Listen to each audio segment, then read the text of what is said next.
कुंभ diaries एक शोध ग्रंथ के भव्य एवं गरिमामय विमोचन समारोह में हमारे बीच में उपस्थित है महाप्रबंधक परिचालन पूर्वोत्तर रेलवे आदरणीय अनूप कुमार सतपति जी, दैनिक जागरण के प्रदेश संपादक आदरणीय आशुतोष शुक्ल जी, उत्तर प्रदेश के राज्य सूचना आयुक्त मोहम्मद नदीम जी, प्रख्यात ज्योतिषाचार्य आदरणीय इंदु प्रकाश मिश्र जी, राष्ट्रीय अध्यक्ष आदरणीय संदीप बंसल जी, पूर्व रेलवे अधिकारी आदरणीय जितेंद्र सिंह जी, प्रख्यात कवि हमारे मित्र आदरणीय सर्वेश अस्थाना जी, प्रसिद्ध शिक्षाविद आदरणीय सची सिंह जी, दिव्यांश पब्लिकेशंस के मुख्य कर्ता आदरणीय नीरज अरोड़ा जी, संचालन कर रही आदरणीय शिखा श्रीवास्तव जी और अमिताभ जी तो आइए, सभी रेल परिवार के तथा पुस्तक जगत के सभी हमारे सभी पाठकों चिंतकों आदरणीय नन्नू भाई उपस्थित सभी भाइयों तथा बहनों का ध्यान रखें। बहुत देर से आप सभी करते हैं। अमिताभ जी की पुस्तक को यदि आप पढ़ेंगे वो रिसर्च पेपर की तरह है। कुंभ होता क्यों है? नक्षत्रों की गति के कारण क्या स्थितियां उत्पन्न होती हैं? साइंटिफिक रीजन्स क्या है अंतरिक्ष में? हमारी भौगोलिक संरचना के साथ साथ हिंदू मैथोलॉजी में या भारतीय पद्धति में नक्षत्रों का क्या स्थान है?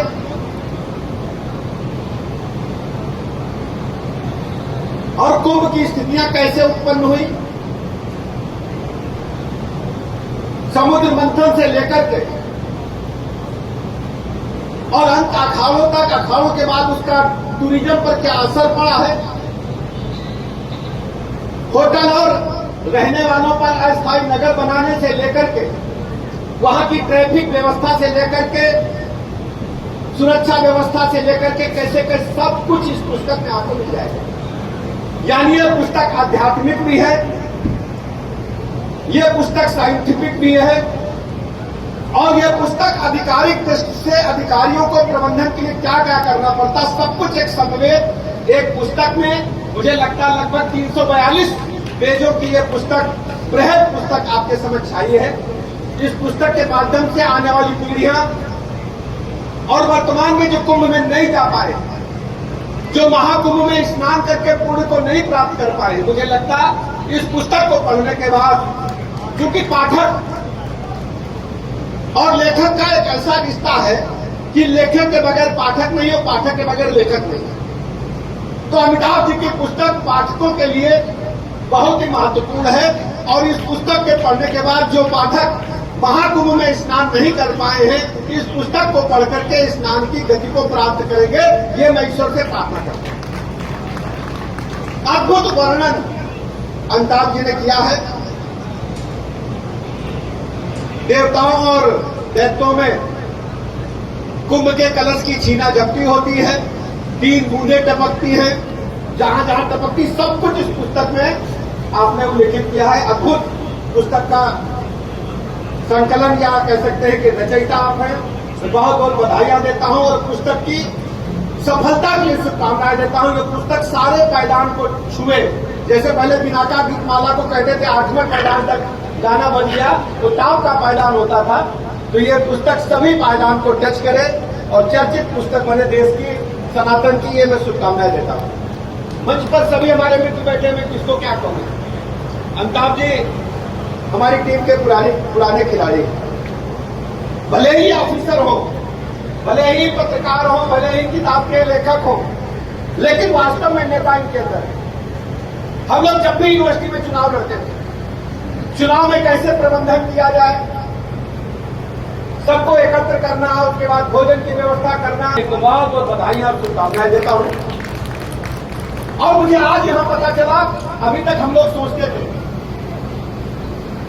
और रेल इस ढंग से गांवों से लेकर शहर तक हम सबके रग रग में प्रवाहित कर गई है कि रेल में सब कुछ है, रेल एक अपना परिवार है। और हम लोग घरों में भी रेल को यूज करते हैं। जब कोई आदमी दुखी हो जाता, कोई काम नहीं बनता, ऐसे नन्नू का बड़े बड़े आदमी है, कोई काम गड़बड़ा गया, कोई चेक इनको पास नहीं हुआ, कहते गाड़ी पटरी से उतर गई। क्या बोलते बताओ जरा, कोई काम नहीं हुआ तो लोग क्या करेंगे, थोड़ी कहते काम नहीं हुआ, कहते गाड़ी पटरी से उतर गई। अब सोचिए घर घर में रेल घुसी हुई है। और मुझे पता चला कि रेल केवल गंतव्य तक नहीं पहुंचाती है, रेल केवल पटरियों पर चलती नहीं है, रेलगाड़ी केवल पटरियों पर नहीं चलती, रेल लिखती भी है। ये अमिताभ कुमार ने अपने पुस्तक के माध्यम से रेल परिवार को एक बड़ा प्लेटफॉर्म प्रदान करने का काम किया साहित्य जगत में। मैं अमिताभ जी को सैल्यूट करता हूँ। नदीम जी बैठे, अरोड़ा साहब बैठे, अरोड़ा साहब का पूरा जीवन पुस्तक के ऐसे कार्यक्रमों में जाता है, बहुत आनंददायक व्यक्ति है और इनको आनंद आता है पुस्तक विमोचन के कार्यक्रम करने में, छपाने में। और ये पुस्तक कोई साधारण पुस्तक, इस पुस्तक की खास बात क्या है, प्रकाशक की जिम्मेदारी क्या आप समझते हैं? प्रकाशक की जिम्मेदारी है पुस्तक को एडिट करना, कोई त्रुटियां न हो, उनका संकलन करना, और सबसे बड़ी बात होती प्रिंटिंग।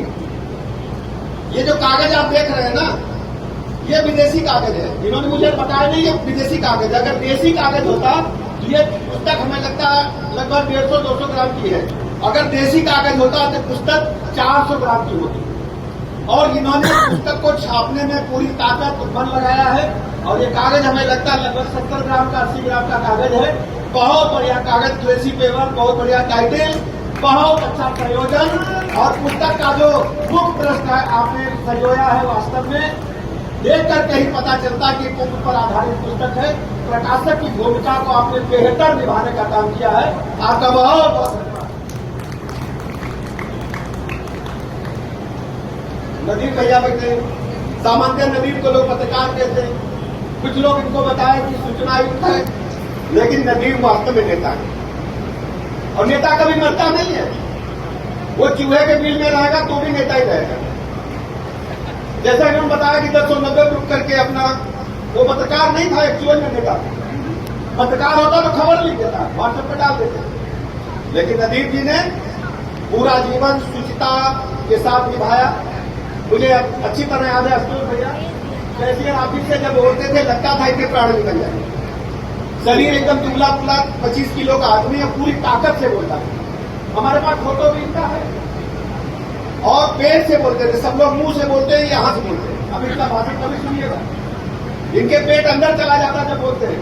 जैसे स्वामी रामदेव को नहीं जाता, आपने महसूस किया? फोटो है मेरे पास, उस समय वीडियो मोबाइल के नहीं थे। लेकिन जी वास्तव में बहुमुखी प्रतिभा के धनी व्यक्ति है।